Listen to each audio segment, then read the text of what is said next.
You need some reason why people will pay attention to you above and beyond whatever else is on these platforms. And my God, there's a lot. The competition, like you were saying, Chris, is more insane than it's ever been.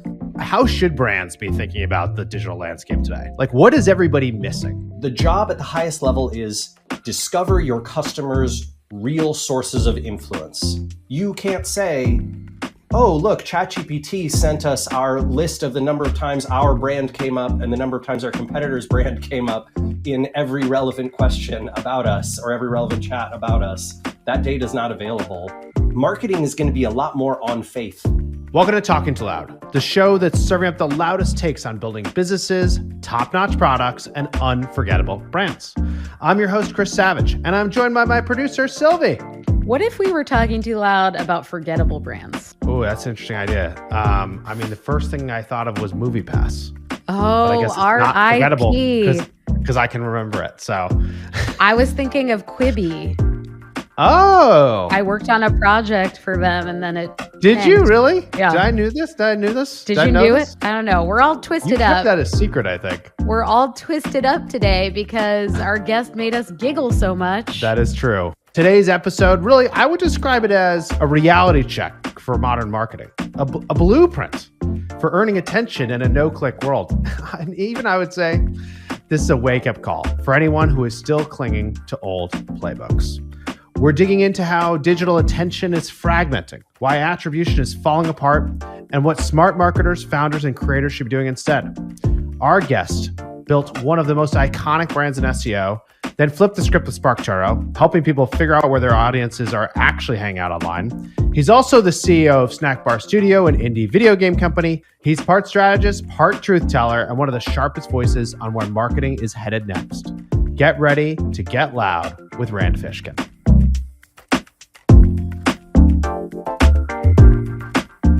Savage always likes to hit record before I or the guest is ready. You want a cold open that no one expects. We already missed one piece of gold, maybe even two. For those of you listening at home, even though I despise everything about Elon Musk, I've somehow agreed to be the CEO of 3 companies. And I don't know, bad decision. But on the plus side, I have not tried to shut down the parks department or get access to your tax data. So I think which we really, You're winning. I have to say, we appreciate. Yeah. So, thank you so much. How's Zan doing? How are the kids? Kids are good. Zan is good. You know, it's busy over here. They're like 7 and 9 now. So there's just like, it's. You have to drive them to 1 million things every day. That happens. Yeah. They both have signed up for a million activities, piano and singing and musicals and upright bass and soccer and lacrosse but it's awesome. But yes, things are good. So speaking of musicals, I went to one of the most bizarre events that any human has ever attended this past weekend. Good. What was it? You might be familiar with Mandy Patinkin from his most famous role in The Princess Bride, where he plays Inigo Montoya. But he's also a celebrated Broadway actor and singer and has been in many musicals, especially in the 70s, 80s, and early 90s. And he performed what I can only describe as a fever dream of one after the other strange bits of the musical acts that he did in the 70s and 80s, 99% of which no human will recognize, interspersed with stories about his life, which those were quite fascinating. And it was never clear to me whether the performances were ironic, authentic. It was a mystery the whole time. Oh my God, was it weird. I remember I turned to Geraldine at one point and she said to me, "What is happening? Should we leave?" And I said, "No, this is the point. I think we need to stay and see how crazy this can get." And how crazy did it get? He performed, not ironically, Bohemian Rhapsody in the middle of it. Oh, wow. That's a long song. As though he were just at karaoke night. I mean, it was... Wow.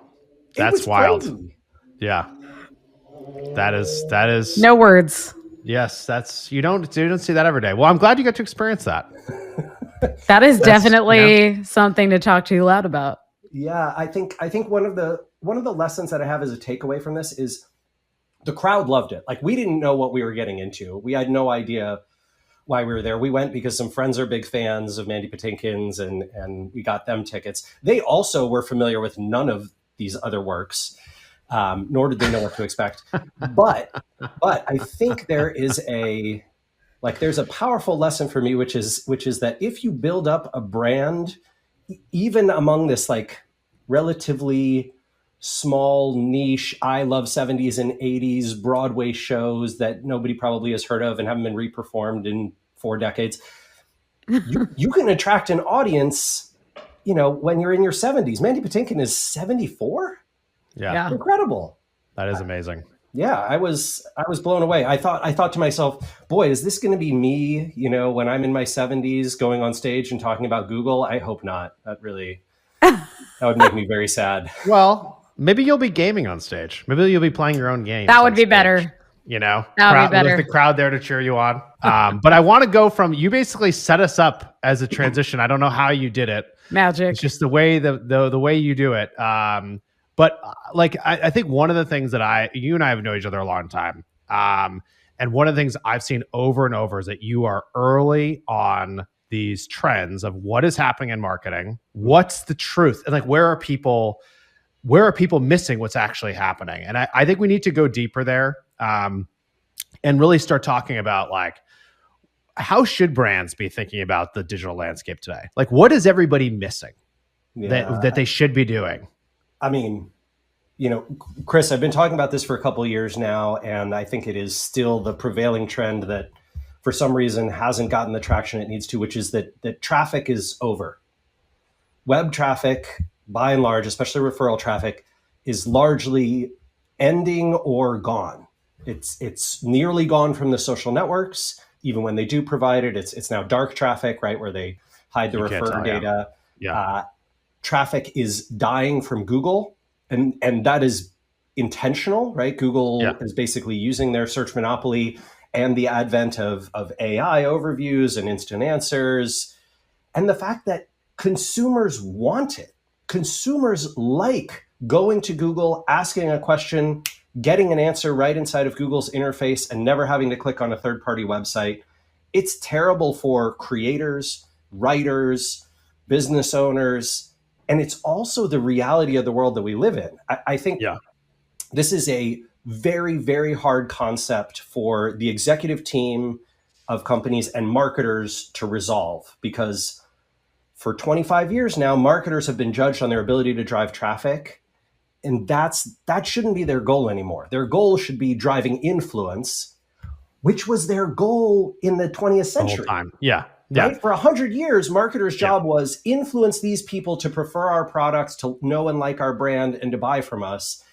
And then the internet came out and people were like, hey, why don't we just send traffic? And then we'll figure out what to do with the traffic once they get to our site. And that era is ending. There's a bunch of reasons why that era is ending. One is like lack of attribution, right? But I want to go in one part deeper here, which is, I think, what you're saying, but just to be really clear, which is, we're saying traffic is hard, but you're still going to get customers. They're just when that traffic comes to your website, if it's on your website, it's going to be completely different from how it was before, right? So yeah, to be completely clear, what I'm saying is that there was an era where marketers' job, especially marketers in organic channels, SEO, content marketing, social media marketing, PR, email marketing, all that kind of stuff, where their job was to bring thousands of visitors, relevant or not, to the website. And then the website's job was to convert the maximum percentage that it possibly could of those visitors into customers. And what I'm saying is that era is over. You will still be able to get some traffic, but it will be only the highest intent, most bottom of funnel traffic that's already said, hey, I want this product. I know and like this brand. I want to go directly to their website and transact with them, interact and engage with them. Those are really the only people that I think in the next 5 to 15 years you can reliably count on, even today, reliably count on. The thousands of non-relevant or non-hyper relevant, non-bottom of funnel folks who are sort of broadly interested in your topic, have a bunch of questions, but aren't yet ready to transact and engage. Those people will have their problems solved by Google, by the AI tools, by the content they consume on the social network where they're browsing, reading, watching, listening, paying attention. They will not go to your website nearly as much to consume that content and to move from the top to the middle to the bottom of the funnel. As a result, you have to change your KPIs. You have to change what you expect of marketers. Today, 90% of business owners think, why are you showing me how many followers I have on LinkedIn? Why are you showing me how many engagements, how many views I have on YouTube, how many people listen to our podcast? I want traffic, and then I want conversions. And I'm telling those executives they need to throw out those KPIs at the top of the funnel, and they need to think more carefully about engagement, views, these things we called vanity metrics. I was one of the people who stood on stages, probably at your event, Chris. I bet I stood on stage and said, look at these dumb vanity metrics. Here's real traffic. That's what you should pay attention to. And now I'm the person saying that guy was wrong. You've got to change with the times. And the times are top of funnel, middle of funnel, traffic is over. Those answers are going to come somewhere else. So you mentioned before, this is sort of devastating news to creators, to writers. What are the upshots? Where are the opportunities if you're not going after traffic and you have to show up in other ways? Where are the opportunities? Yeah, it's what, so my colleague and SparkToro's VP of marketing, Amanda Natividad, calls zero-click marketing. That's where all the opportunity is. The opportunity is on the platforms and in the places where people already pay attention. So there are, at the smallest level, podcasts people listen to, email newsletters they subscribe to, YouTube channels they follow and watch, content they consume from creators, but in these specific places where they are already engaged and paying attention. They have their Spotify subscription, they've got their YouTube subscription, whatever it is. That is where opportunity lies. And the other place is in the answers themselves. So when, Google's AI overview gives you an instant answer, when Bing gives you an instant answer, when ChatGPT or Gemini or Perplexity gives you an answer inside your chat, that is where you have an opportunity to influence what is being said about you. The metric is the problem.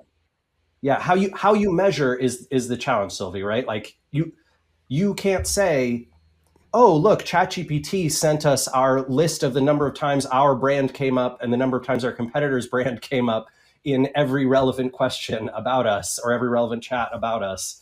That data is not available. And so marketing is going to be a lot more on faith.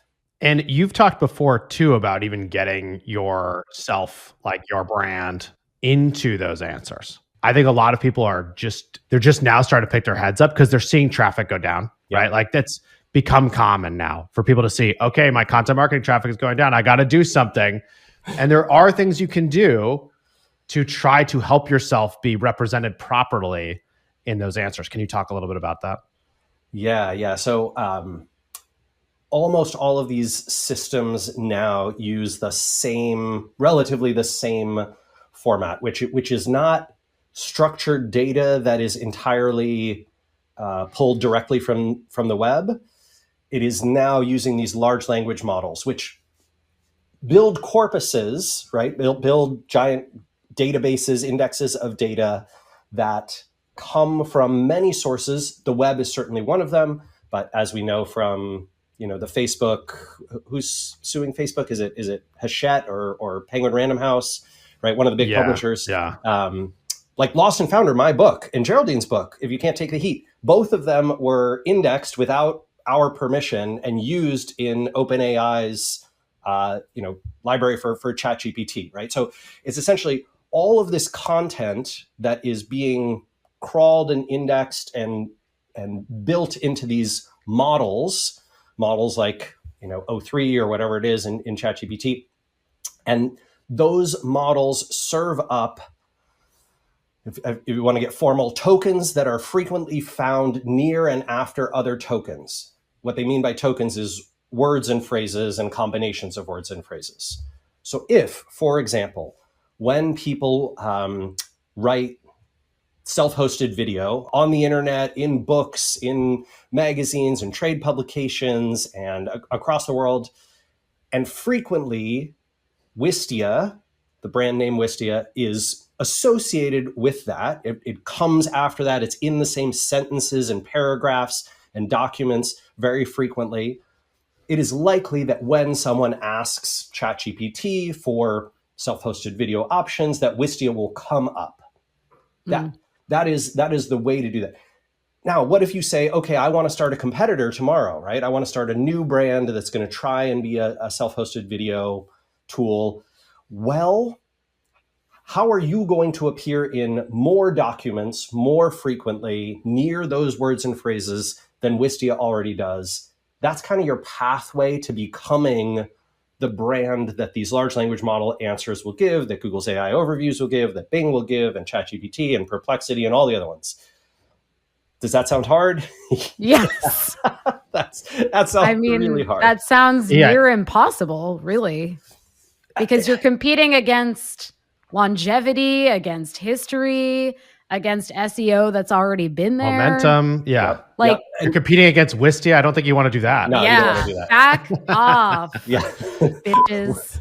Well, I mean, look, I love you guys, but I also despise monopolies. So I do. Well, we're definitely not a monopoly, so don't worry. Yeah, you're not a monopoly. Competition in a space is really healthy. But I will say this. So Sylvie, you're absolutely right. It sounds near impossible. And there is one silver lining here, which is that these models prefer and prioritize freshness, just as Google before them did.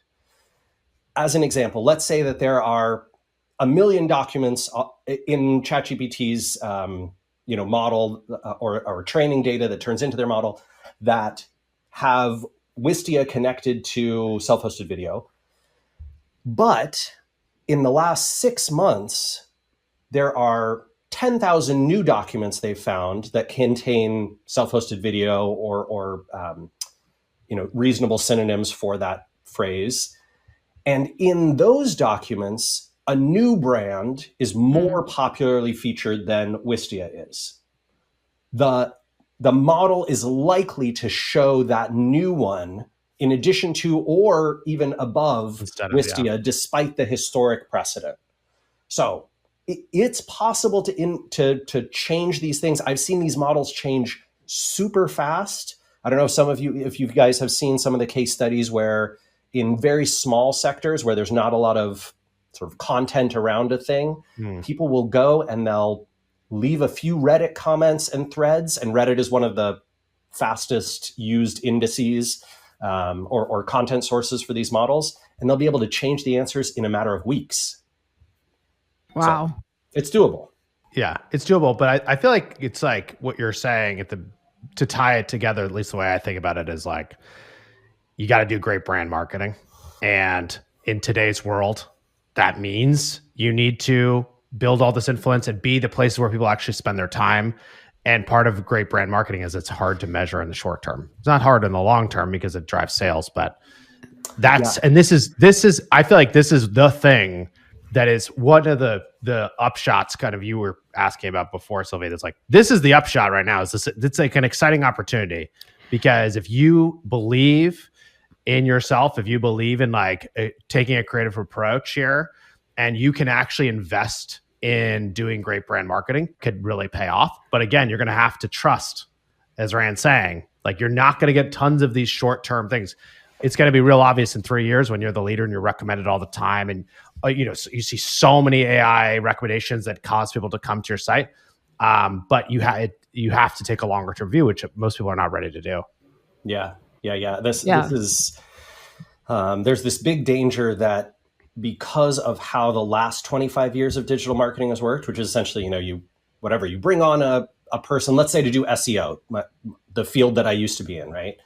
And within 90 or 100 days, you would start to see, oh yeah, they're doing link building for us. They're optimizing keywords. They're choosing which pages to create, and they're creating the right content, and they're making sure it's structured the right way. And great, we're now getting into Google's results, and we're seeing some of these less competitive phrases where we're rising.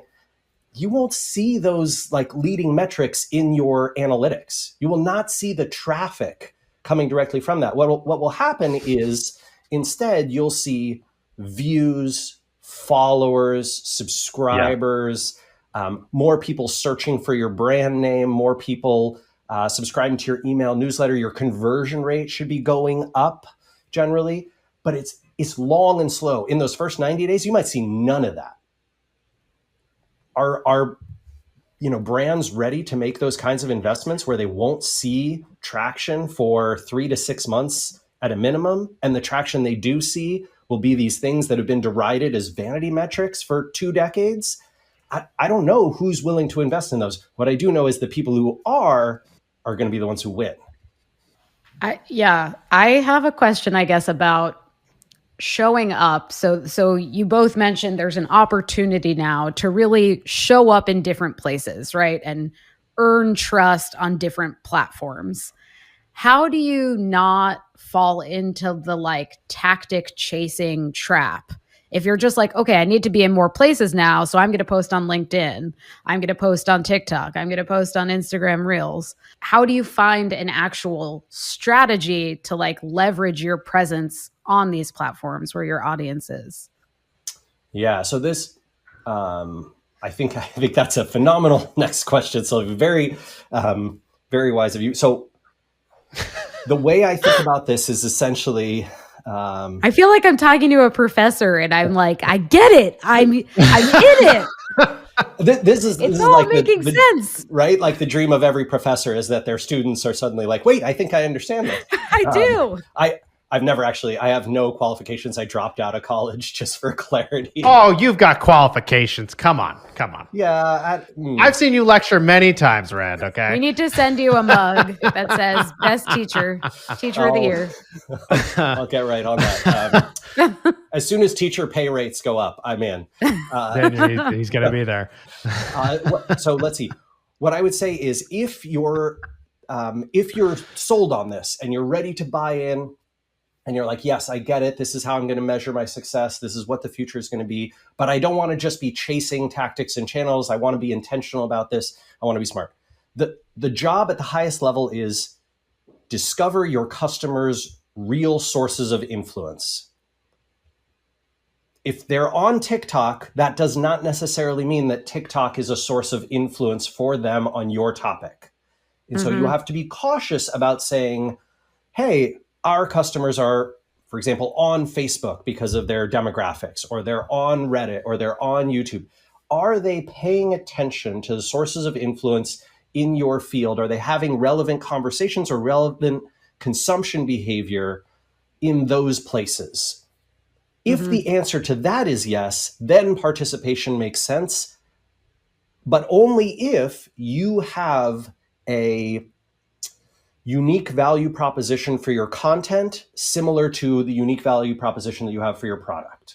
So you need some reason why people will pay attention to you above and beyond whatever else is on these platforms. And my God, there's a lot, right? The competition, like you were saying, Chris, is more insane than it's ever been. And earning attention in a place like TikTok, I would say, is 100 times harder than earning attention in a place like LinkedIn. Earning attention in a place like Reddit might be pretty high value right now. It is not yet sort of spammed and overrun to death. The Reddit algorithm is quite good about showing things.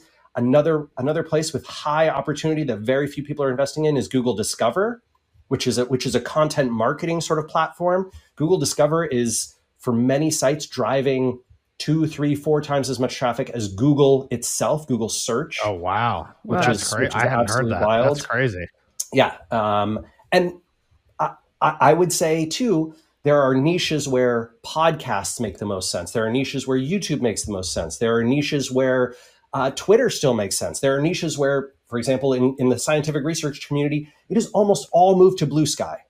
If you want to be relevant in that world, you should be on Blue Sky. Like that's where you should be contributing and participating. Threads is another place where a bunch of the activity that historically was on some combination of Twitter and LinkedIn and the rest of the web has moved to Threads. So you got to find these places and then create the unique value proposition for your content and your brand. And then you need to find the metrics that tell you whether that's working or not. And those might be vanity metrics, and you might need to play for 6 months or 9 months or a year before you find out, aha, I think I got the formula for what's going to get me amplification on Threads and bring people to subscribe to me, or like which videos are working for me on YouTube, or what kinds of topics do I participate in Reddit where I don't get downvoted to hell, and how do I structure my content or my phrasing or my replies or my engagement. I can tell you only this. I've never seen anyone successfully do it with AI. Never.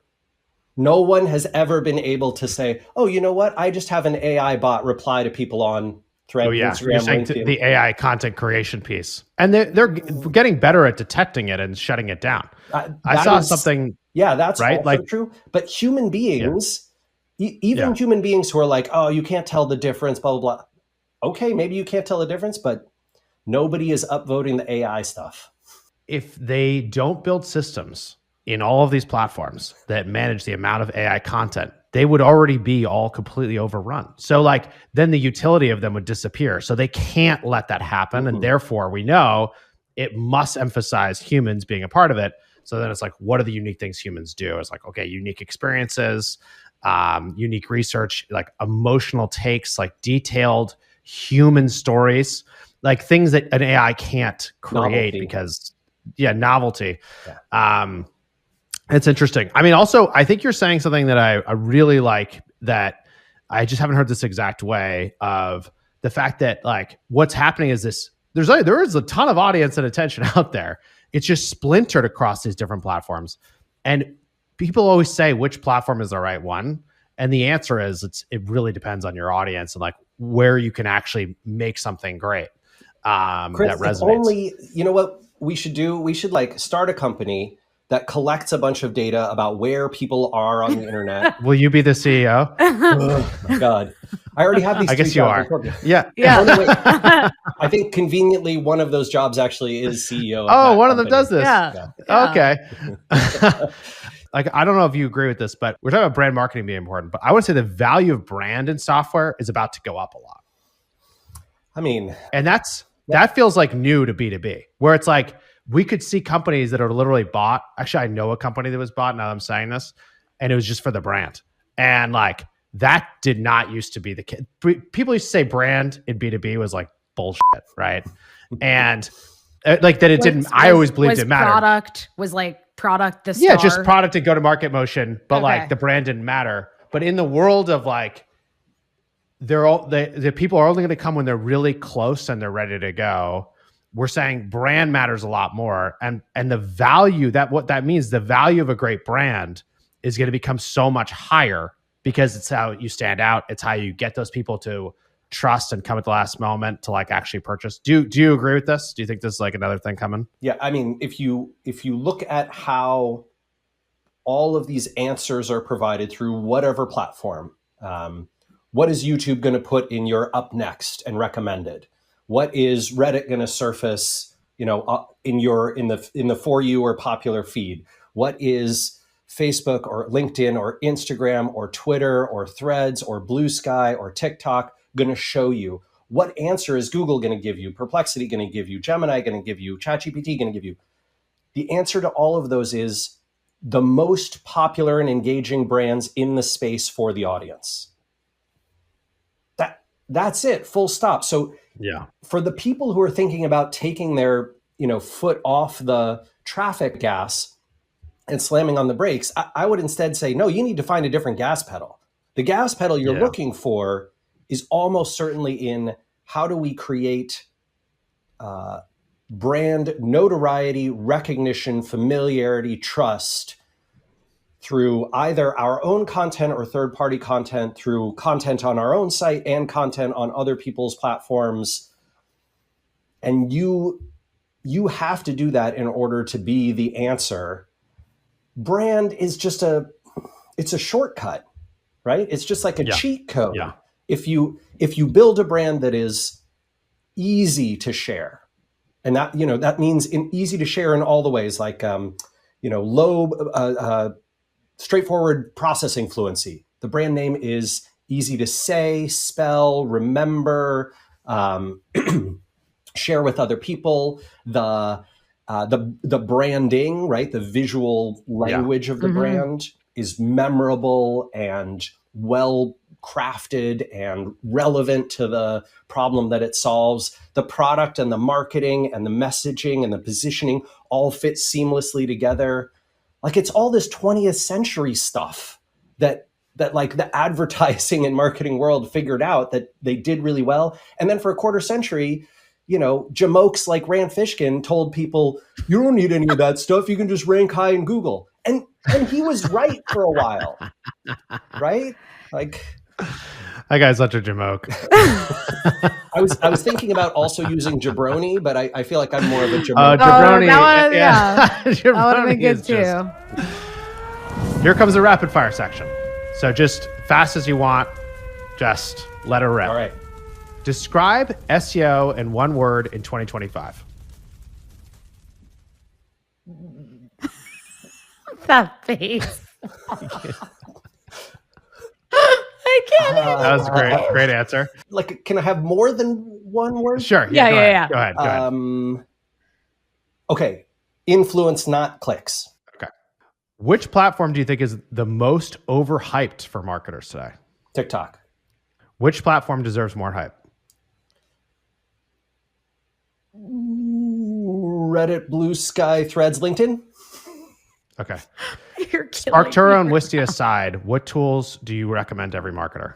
I use and really like BuzzSumo.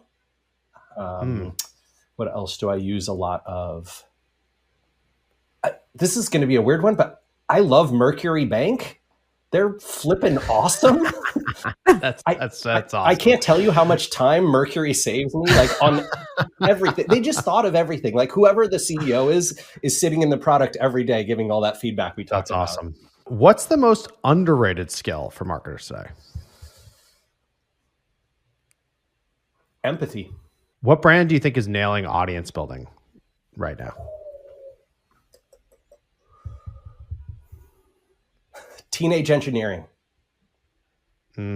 Nice. I got to look them up. Rand, thank you so much for coming. I feel like we ran out of time and this flew by. We need part 3, part 4. We need part 3, this part is 4. part 2.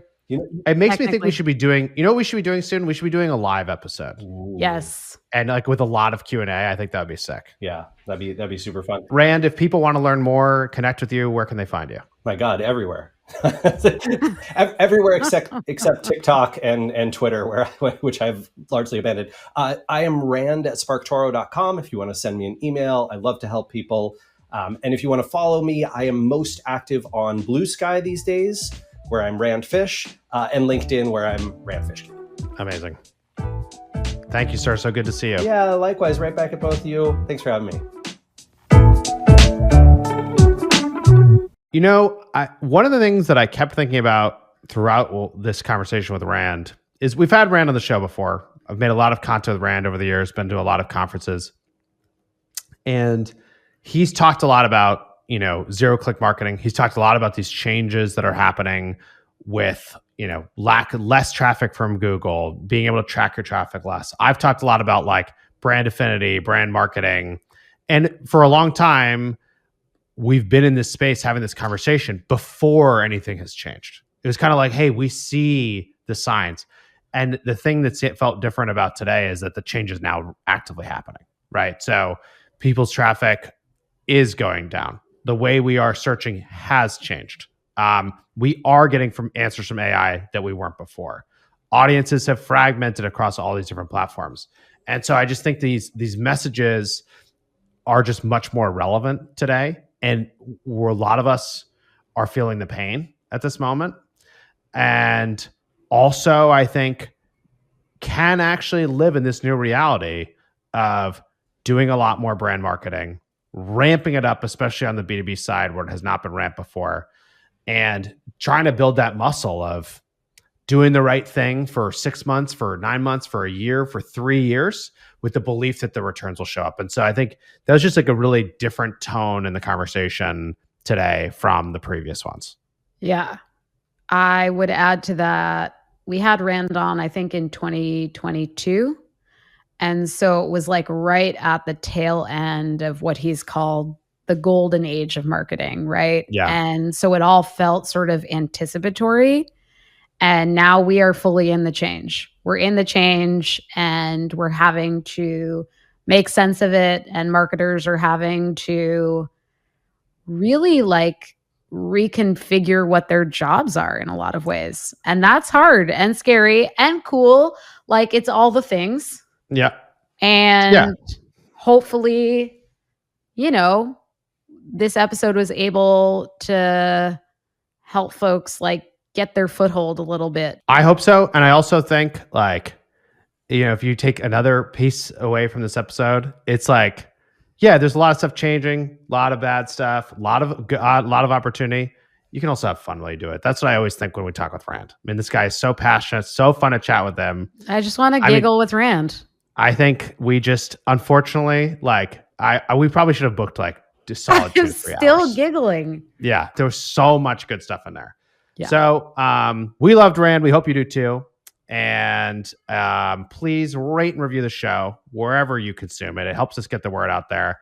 If you have ideas for people that you want to feature on the show, topics for us to cover, please reach out to us. You can always email us at talkingtooloud@wix.com, or you can find Sylvie and I on LinkedIn. And until next time, we'll be seeing you. So earnest. Someday there'll be an ending tagline, but 100 episodes in, we don't have one. So good luck to us. Good luck.